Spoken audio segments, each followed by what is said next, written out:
Hello Otman, Salut Valentin, tu vas bien? très bien, super. Bon, ça me fait plaisir de te recevoir dans le podcast Loop sur le triathlon. En plus, c'est vraiment un bonheur pour moi, je suis entouré de bikes, donc c'est un vrai plaisir.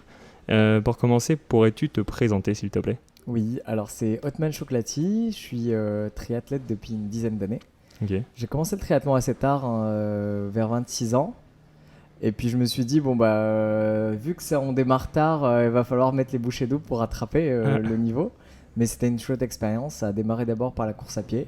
ok. Et puis ensuite, première blessure, on se dit, on veut pas perdre notre niveau, donc on se met au vélo, on se met à la natation. Et puis voilà, j'ai fait le premier triathlon, c'était à la Baule, et j'ai chopé le virus. Ok, bon, bah, c'est incroyable, on voit qu'on est vraiment avec un passionné de triathlon. Donc là, l'objectif de cet épisode, c'est de comprendre qui tu es, pourquoi tu es arrivé dans le triathlon, donc expliquer un petit peu aux auditeurs qui est réellement Otman et qui il était avant, et pourquoi il a eu le fameux virus et est-ce qu'il l'a encore. Et ensuite, on verra dans un second temps, c'est la grosse thématique de l'épisode, c'est, on sait que le triathlon, c'est un sport qui donne envie, mais qui est aussi très coûteux.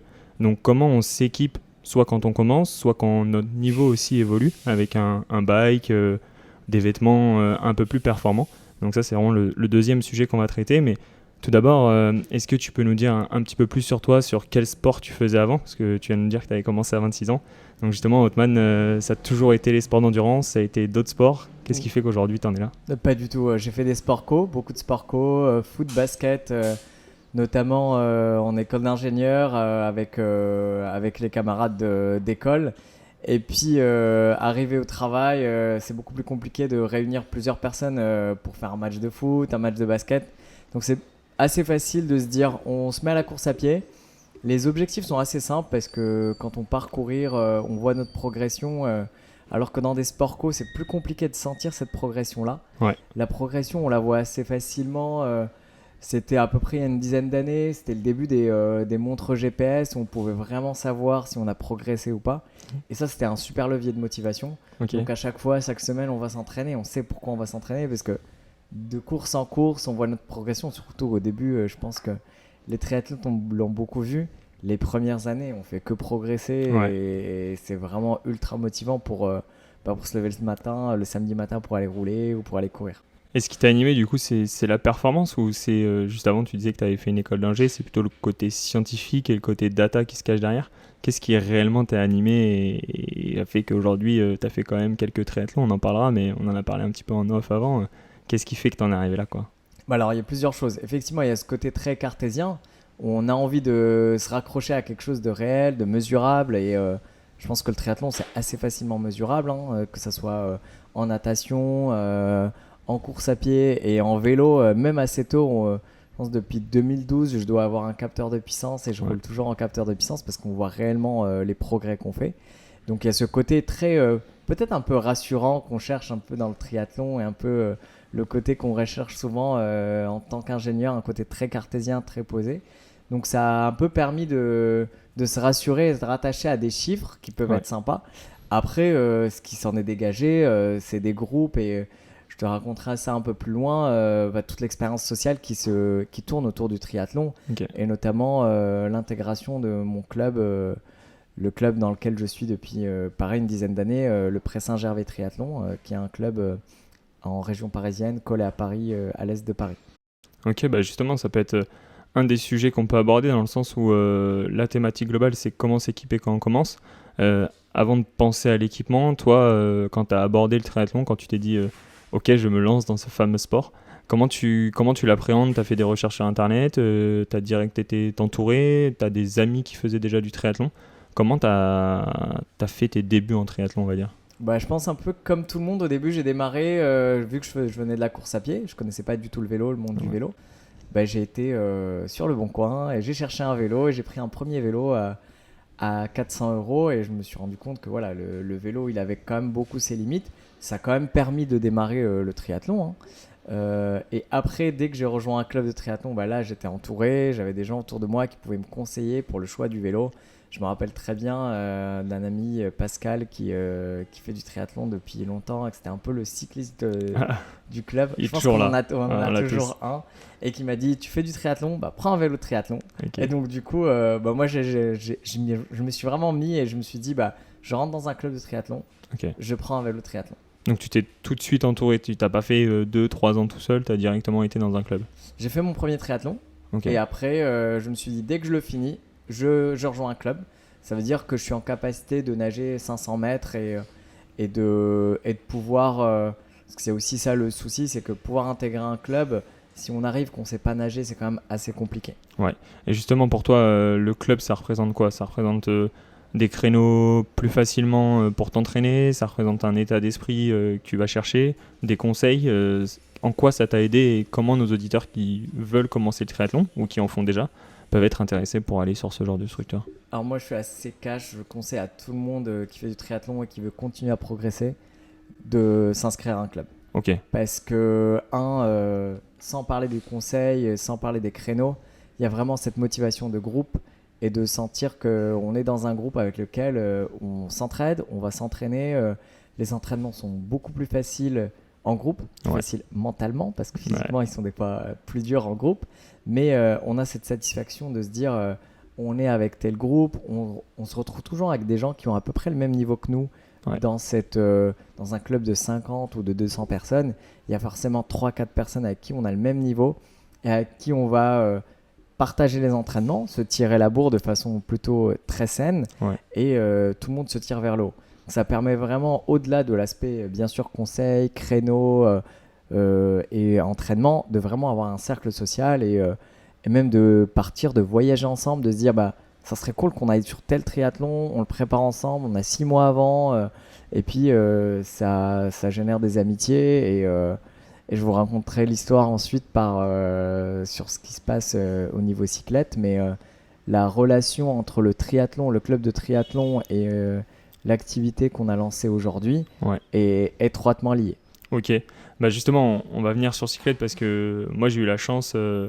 dans un autre cadre que le podcast, de pouvoir te rencontrer. Et notre échange a fait qu'on avait énormément de points communs et d'enjeux communs. Donc, on a été beaucoup plus loin. Maintenant, les auditeurs ont déjà un petit peu entendu parler de toi indirectement dans les différentes parties du podcast. Mais là, c'est vraiment un podcast qui est dédié à toi pour comprendre, ok, Cyclette, c'est quoi, mais qui se cache derrière Cyclette. Donc justement aujourd'hui, quel est ton rôle chez Cyclette et comment toi tu pourrais pitcher justement cette entreprise ? Alors, juste je vais peut-être reparler un peu du triathlon, du club de triathlon pour expliquer d'où est venue l'idée. Donc en fait, jusque tous les débuts de saison, au mois de septembre, on se rend compte que tous nos adhérents se disent ok, j'arrive, je fais du triathlon, comment m'équiper ? Il s'avère que je suis un peu un geek du vélo. J'ai acheté une dizaine de vélos pour moi-même, pour mes amis. Et du coup, j'étais un peu le référent du club autour du vélo. Je me suis même amusé à poncer des vélos moi-même, acheter pièce par pièce. Mais voilà, ça c'est ma tambouille interne. Mais j'étais un peu flagué comme la personne qui connaissait bien le vélo, à qui on demandait des conseils. Et donc, déjà en achetant moi-même et en conseillant les gens, j'ai vu tout ce qui se cachait comme problématique derrière l'achat, soit neuf, soit d'occasion. Donc neuf, clairement, les prix qui étaient hyper chers et qui sont encore de plus en plus chers aujourd'hui avec des délais d'approvisionnement de plus en plus longs. Mais également, dans l'occasion, ce qui pouvait se cacher derrière les problématiques de vis cachés, d'arnaques, d'éléments qui n'arrivent pas. Et on s'est dit, qu'est-ce qu'on peut faire réellement pour venir et acheter des vélos de façon sereine et d'avoir de l'occasion sereine. D'où l'idée de monter Cyclette. Donc on a monté Cyclette dont je suis fondateur et on a monté Cyclette avec des personnes du club de triathlon. Donc on s'est d'abord entouré, donc on a posé l'idée avec des personnes du club. On a cherché des fonds également avec des personnes du club et derrière on s'est entouré de professionnels, c'est-à-dire des mécaniciens professionnels dont c'est le métier. Et qui vont venir vérifier les vélos pour les vendre. Donc, qu'est-ce qu'on fait chez Cyclette concrètement ? On rachète des vélos à des particuliers et aussi à des magasins professionnels. On les reconditionne et on les vérifie. On a une liste de checklist. On a une checklist de 34 points. On vérifie les vélos. Donc, dans les moindres recoins, on va chercher dans le boîtier de pédalier. On trouve des miracles dans le boîtier de pédalier. Dans le jeu de direction, on va vérifier les freinages, on va changer les composants d'usure en fonction de leur durée d'usure Et Ok. l'idée, c'est de proposer des vélos d'occasion qui ont une qualité d'un vélo neuf. Ok. La philosophie qu'on se dit aujourd'hui, c'est que on est beaucoup de triathlètes et nos mécanos sont cyclistes également. Ouais. Et la philosophie, c'est on livre à nos clients des vélos qui sont prêts pour la compétition, même comme si nous, on allait faire la compétition dessus. Ok. Donc c'est vraiment, vous êtes votre propre client, vous êtes le persona type, quoi. Exactement. On est le persona type et c'est assez simple de comprendre aussi ce que recherche un client. Bien Ouais. sûr, on est toujours à l'écoute des clients parce que même au sein de la communauté des triathlètes, il y a beaucoup de demandes, hein. Par exemple, moi, je sais que je suis très axé performance et que je veux toujours avoir un vélo de chrono, etc. Ouais. On a beaucoup de triathlètes qui se sentent beaucoup plus à l'aise sur un vélo de route, équipé de prolongateurs. Et également la communauté cycliste qui fait des calls, qui fait des entraînements en paquet, qui va faire des cyclosportifs. Donc, Ouais. on est ouvert vraiment à la communauté des sportifs et sur le vélo de route, mais également on a beaucoup de pratiquants de gravel. Ouais. Et voilà, on s'entoure aussi de des personnes qui connaissent vraiment et qui pratiquent. Nous, Ok. c'est hyper important de pratiquer pour savoir conseiller et parler à nos clients. Ouais, bah on voit que c'est un processus qui est complet et on va fouiller un petit peu en détail derrière, mais ce que je trouve très intéressant, c'est que ça part du coup de toi, tu te lances dans le triathlon, tu rentres dans un club, et là, c'est le côté un petit peu résoudre une problématique et en fait créer une entreprise sur ce qui était une discussion du dimanche de temps en temps, j'ai l'impression, sur une sortie club, quoi. Comment choisir mon vélo, Othman, tu peux m'aider? Qu'est-ce qui t'a animé là-dedans? C'est vraiment résoudre cette problématique parce que tu vois qu'il y a vraiment un besoin profond en France. C'était de relier ta passion et ton travail. Qu'est-ce qui fait qu'aujourd'hui tu as créé cette entreprise? Parce que ça a quand même énormément d'enjeux et ça demande énormément de ressources. Qu'est-ce qui fait qu'aujourd'hui tu en es là? Alors, il y a deux choses. Donc, les 3 dernières années, j'étais président de mon club de triathlon. Ok. Donc, ces problématiques-là, on les a échangées, on en a parlé au bureau, etc. Et puis, réellement, moi, j'avais aussi un projet entrepreneurial. J'ai déjà fait un premier projet entrepreneurial, toujours autour du triathlon, où j'étais coach de triathlon. Ok. Et ensuite, donc c'était un projet où j'étais quand même assez seul. Et je me suis dit, moi, j'ai envie de relancer un projet où je suis entouré. Ok. Et c'était aussi ça on a trouvé que l'idée collait en tout point. On a également vu que le concept existait depuis une dizaine d'années aux États-Unis. Ok. Et c'est très démocratisé aux États-Unis, le vélo reconditionné. Et on s'est dit, mais c'est pile l'idée idéale dans notre communauté. Ça répond à toutes les questions. Et puis, nous, on a les ressources pour répondre à ça.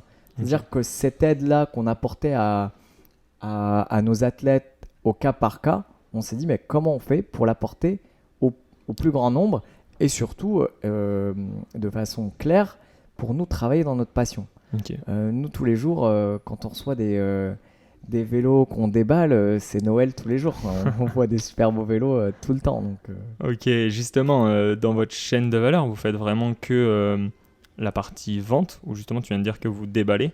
C'est-à-dire que les auditeurs qui écoutent cet épisode, est-ce qu'ils peuvent contacter Cyclette pour se faire racheter leur vélo? Et c'est autrement que pour acheter un vélo? Comment ça se passe de votre côté? Quels sont les différents métiers et les différentes expertises que vous pouvez proposer? en fait, c'est-à-dire que vu de l'extérieur, on a l'impression que la seule valeur ajoutée, c'est de reconditionner un vélo. Ouais. Mais ça va un peu plus loin que ça parce qu'il y a déjà la connaissance du marché. Et donc, cette connaissance du marché-là, on l'a mise en place et on l'a concrétisée via un algorithme. Ok. C'est-à-dire que sur notre site, il y a un algorithme qui permet d'estimer les vélos. Et ça, c'est en fonction des données du marché qu'on peut trouver sur le marché de l'occasion, notre connaissance du marché, et on peut estimer n'importe quel vélo. Donc bien sûr les vélos de série, mais même si par exemple, j'avais commencé à rentrer dans la technique, mais si vous avez un Trek qui est monté en campagnolo qui arrive jamais, Ouais. il pourrait quand même être estimé sur notre site. Ok. Parce qu'on va faire un mix entre... Donc, sur le site, concrètement, comment ça se passe? Il y a un bouton « Estimer, échanger ». Vous cliquez dessus et vous allez choisir donc, le groupe, le cadre, la marque, les roues, l'année et puis l'état général. Et le site vous propose un prix en direct. Ok, donc attends, là, nos auditeurs, ils vont adorer, ils vont essayer tout de suite. Où est-ce qu'on peut retrouver justement ce petit test? Et sur le site cyclette.fr, Ok.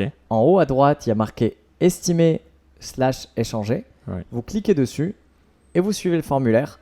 Ça va vous prendre 1 minute 30. Ok. Vous prenez 2 photos.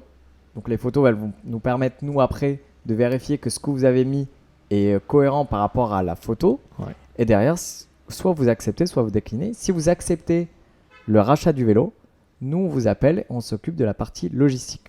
On a plusieurs services. Soit vous venez le déposer en magasin si vous êtes en région parisienne, soit si vous êtes par exemple à Toulouse, on a des services avec des vélocistes partenaires où vous venez déposer le vélo chez le vélociste partenaire. Le vélociste partenaire va vérifier que ce que vous avez mis correspond au vélo qu'il voit en face de lui. Ok. Il s'occupe de l'emballage, de l'envoi et nous on s'occupe de vous faire un virement. Ok, donc c'est vraiment fluide pour les athlètes. C'est pour ça que je me suis permis de te couper un petit peu parce que je sais que rien que dans mon entourage, on adore, et comme tu disais un petit peu, toi, t'as adoré les vélos, t'as changé tout le temps. Et cette valeur-là, on regarde souvent notre vélo sur le bon coin, comme tu disais, quelle valeur il peut avoir et tout. Et là, c'est vraiment très concret, très direct. Donc, on voit que vous avez vraiment cette première expertise. Et ensuite, si j'ai besoin de racheter un vélo, parce que je vous l'ai vendu, donc là, je peux toujours passer par vous. Et tu disais que vous avez une grande checklist.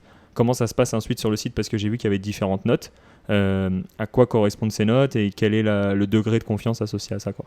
Alors ce qu'on essaie de faire, c'est vu qu'on est sur du reconditionné, Ouais. donc on peut avoir des vélos qui sont en super qualité, des vélos qui ont quelques points esthétiques, quelques points d'usure, donc c'est un peu le but du reconditionné. Ouais. Donc ce qu'on va essayer de faire, c'est de donner une note moyenne par vélo, qui est basée sur 5 points, qui est la structure du cadre. Ouais. Donc nous, un cadre qui est fissuré, qui a le moins de problèmes, bah là, on ne vend pas du tout. Ouais. Et ensuite, on a donc la structure du cadre, on donne une note sur 10 sur chacun des points. Donc structure du cadre, esthétique du cadre, Ok. structure usure de la transmission, esthétique de la transmission, et ensuite usure des périphériques. Ok. Donc quand on parle de esthétique de la transmission, ça va être est-ce que le pédalier, souvent il y a des traces sur le pédalier, ça arrive très souvent en fait, c'est simplement la chaussure qui touche la pédale pendant tout le pédalage, et souvent on a ce problème là.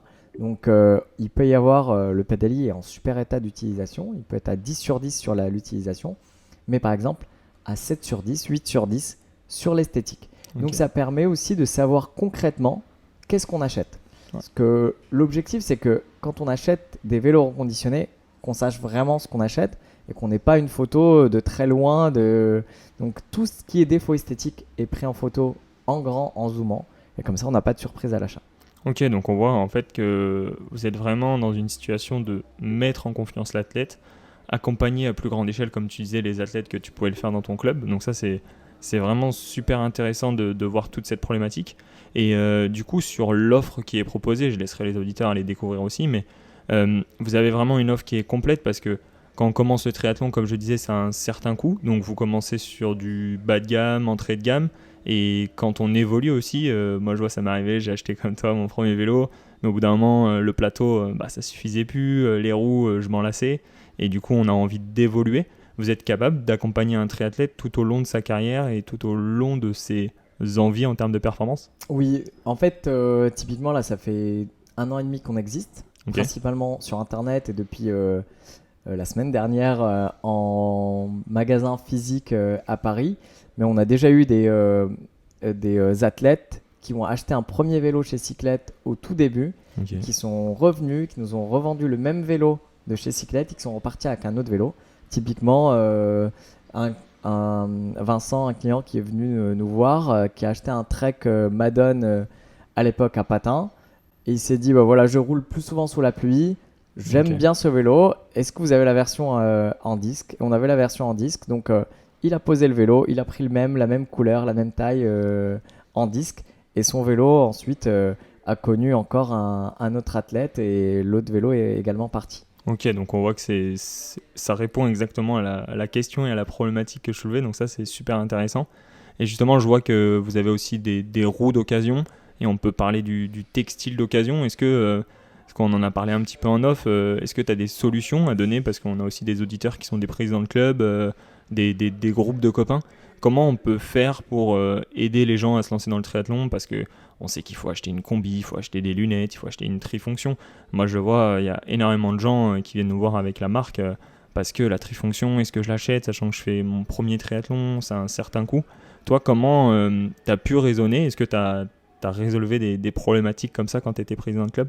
Alors, sur la partie, quand j'étais président de club, ce qui est assez intéressant aussi, c'est que dans un club, on a forcément beaucoup d'athlètes qui changent de matériel.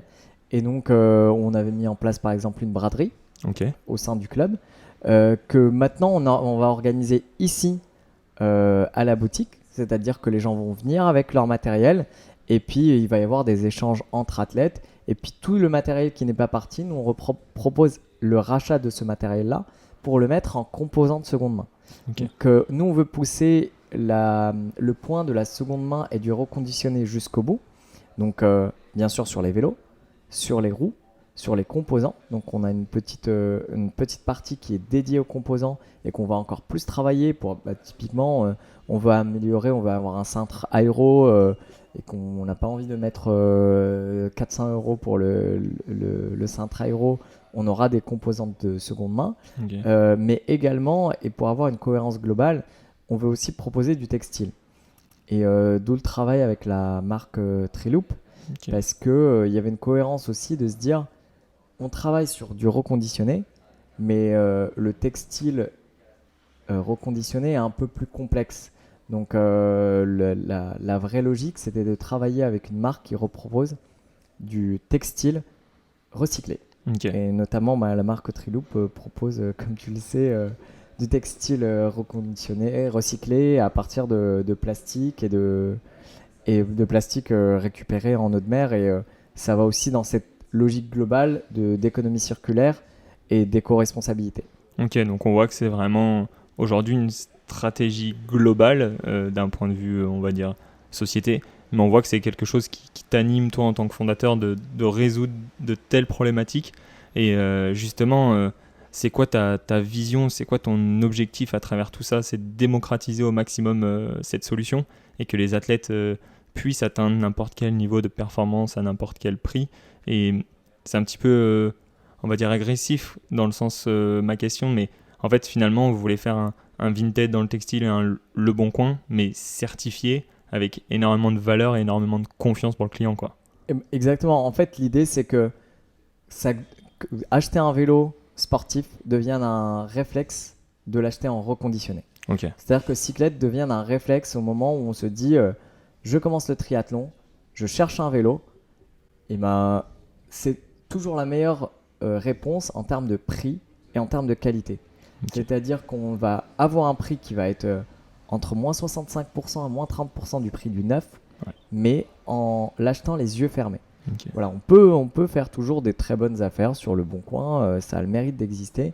Mais par contre, cette sérénité-là et le choix, et quand je parlais de valeur qu'on crée, c'était pas simplement sur le reconditionnement, mais c'était aussi sur le conseil. C'est-à-dire qu'aujourd'hui, la majorité de nos vélos, quand ils sont vendus, il y a eu au moins une demi-heure, voire une heure au téléphone avec l'athlète pour lui dire qu'est-ce que tu fais comme pratique, Ouais.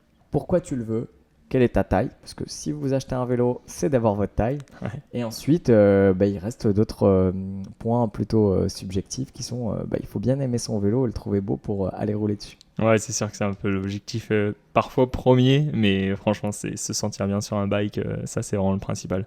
En tout cas, on voit que c'est super intéressant, c'est super global, j'ai envie de dire, il y a une grosse problématique à résoudre et je pense que c'est un petit peu l'avenir du bike et l'avenir de l'équipement du triathlète parce qu'il y a quand même énormément de textiles, de vélos qui circulent. En plus, maintenant, en triathlon, il y a quand même une évolution très rapide aussi entre l'alu, le carbone, les dernières roues, les freins à disque, maintenant les freins à patins.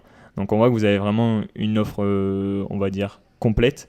Et je pense que ça va répondre à une problématique qui est vraiment globale de la part des triathlètes. Donc merci à vous et je suis pressé de suivre un petit peu cette évolution-là. Et je vais finir par deux questions que j'ai l'habitude de poser à mes athlètes. La première question, c'est lors d'une séance d'entraînement difficile, je pense que ça t'arrive souvent, tu te dis quoi mentalement ?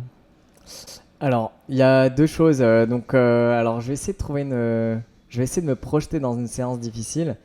Les séances difficiles, c'est un peu les séances de fractionné long. Ok. Des séries de 400 ou de 600 où on est déjà autour de la minute d'effort, qu'on a très mal. Il y a deux choses. Soit je regarde le dos de de l'athlète qui est devant moi et je ne veux pas qu'il lâche chaque centimètre. Ok. Et puis je pense à ma compète.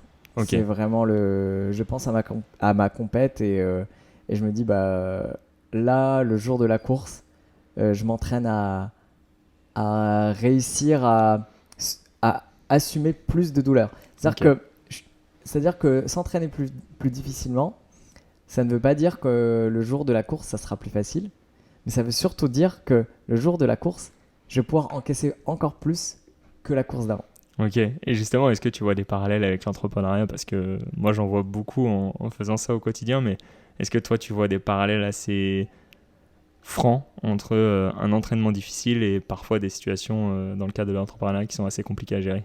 Il y a beaucoup de parallèles. Ok. Franchement, il y a beaucoup de parallèles, hein. Il y a la patience, Ouais. il y a la régularité. C'est vraiment, je pense que le numéro 1 dans l'entrepreneuriat et dans l'entraînement, Ok. c'est en faire tous les jours.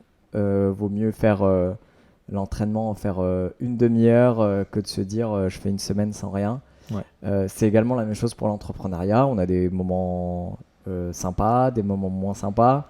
C'est vraiment en dents de scie. Donc il faut vraiment l'accepter et se dire que ça va être en dents de scie. Ok. Le jour où c'est un peu plus compliqué, où on a des difficultés, que ce soit financières, soit avec l'équipe, parce que c'est pas toujours simple de se lancer dans l'entrepreneuriat.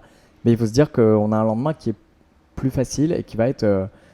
on passe d'un jour où c'est très compliqué, pourquoi je me suis lancé là-dedans, c'est pile ce qu'il fallait que je fasse tout le temps.